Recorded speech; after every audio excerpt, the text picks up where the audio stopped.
So I'm going to share with you some survey results that are they're awesome. You're going to love them.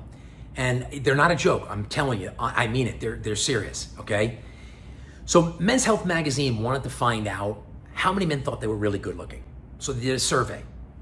And they surveyed them and they gave them 3 options. First was, are you really good looking? Second was, are you good looking? Or third is, you're not good looking at all. Now I was shocked by this. I have to be honest with you. 80% of all men don't think that they're good looking. I was shocked by that. I was equally shocked by the fact that 80% of all men think that they're really good looking.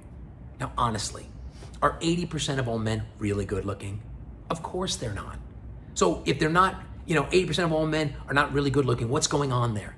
And the answer is self-awareness. They lack self-awareness. They lack a true understanding of how they're coming across or, what their physical traits are. And I will tell you, the reason I share it is because it's so important as an illustration of how you should approach personal branding. It's so critical that you start with a healthy sense of self. It's not about, feeling great about yourself if you shouldn't feel great about yourself. Similarly, I don't want you to beat yourself up if, in fact, you have a pretty good brand. All I want you to do is have an honest assessment of how you're coming across to the people that matter to you, whether it's family, friend, community, or your target market, or your colleagues in your office. Now, sometimes people say, well, what's the best way to go about building your brand? And I got a tool. It's a great tool, right? It's called Standards for Success. And what they are the rules that you commit to live by on a daily basis. So for years, I ran a program in Los Angeles called Rainmaker U. And I worked with professionals that were pretty successful. On average, economically, they earn between $300,000 to $500,000 a year, and 10% earn over $1 million. And so what I did was I challenged them to be better people. And I challenged myself too. By the way, everything I share with you, I do myself. And I said, come up with a list of 7 rules that are going to challenge you to be better, that are going to challenge you to improve the way you behave on a daily basis. Because here's the truth. Everything you do either adds to or takes away from your personal brand credibility. Everything. What you do, what you don't do. What you say, what you don't say. So what's really important is that you're living your life according to a set of rules that challenge you to be better. So for example, let's say you're always late and you change it to, I'm always on time, and if I'm going to be late, I call ahead.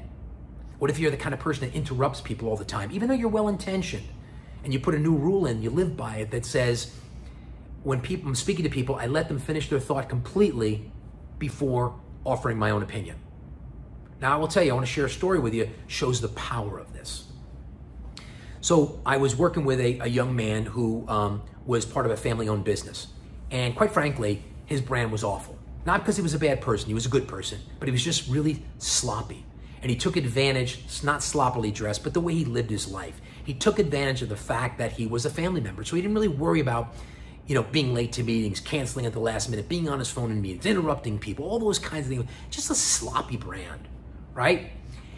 And so luckily for him, his uncle said to him, this is it. This is your last chance. I'm going to hook you up with my coach, which happened to be me. And he said, Tim, you got to help him. So I said, okay.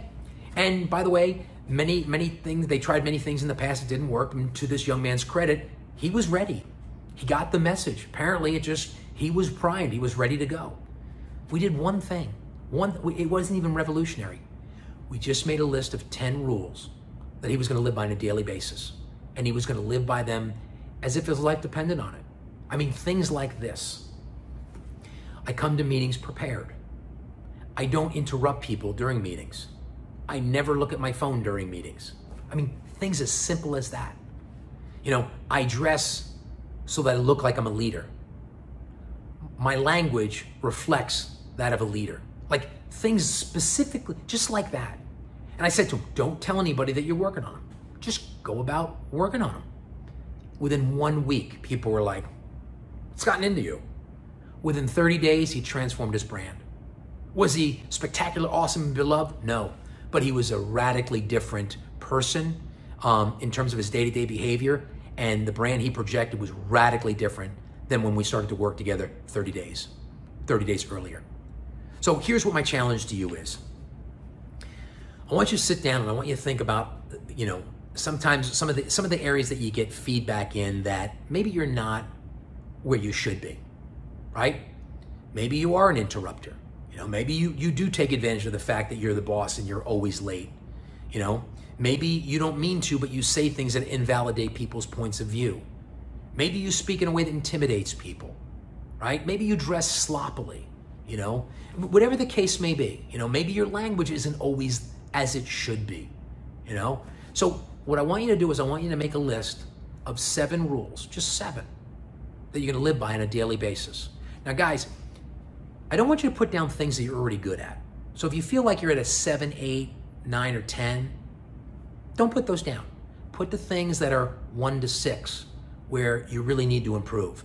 Make those your rules. And then what I want you to do is I want you to choose 1 a week. And I want you to focus on just that, just that.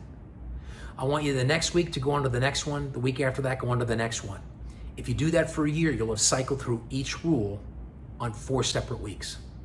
It's impossible for you not to improve the caliber of your brand. But here's the challenge that many people face. They think because of the title they have or how much money they make or how much power they have, that their brand is awesome. Your power, your title, and your bank account are not necessarily reflective of the caliber of your brand. It's really important you know that. Really, really important. It could be, it could add to, but as a matter of fact, if you're a jerk, it can really undermine. Those things can undermine your brand and people can resent you for that, right? So what I want you to do is I want you to choose those things. And here's the underlying word I want you to think about when you create your rules. Humility. How do you humble yourself towards the people on your team, towards your community, towards your friends, towards your prospects? Let your rules be a reflection of humility. You do that, I'll tell you right now, your brand will just explode off the page. Okay, hope you found value in this, guys. I really do appreciate you checking in. And listen, if you're really serious about working on your brand and you really want to know, how you come across, put a comment down there below. I'm going to send you a link to a free online survey. It's a personal branding 360 review. You're going to take it under 10 minutes. It's going to give you a sense of how you come across to your target audience. So you put a comment down there if you're serious about your brand, and I'm going to send you the link to your to the personal branding quiz. And in a matter of minutes, you're going to find out just what the impact your brand has on your target audience. All right? Have an awesome day.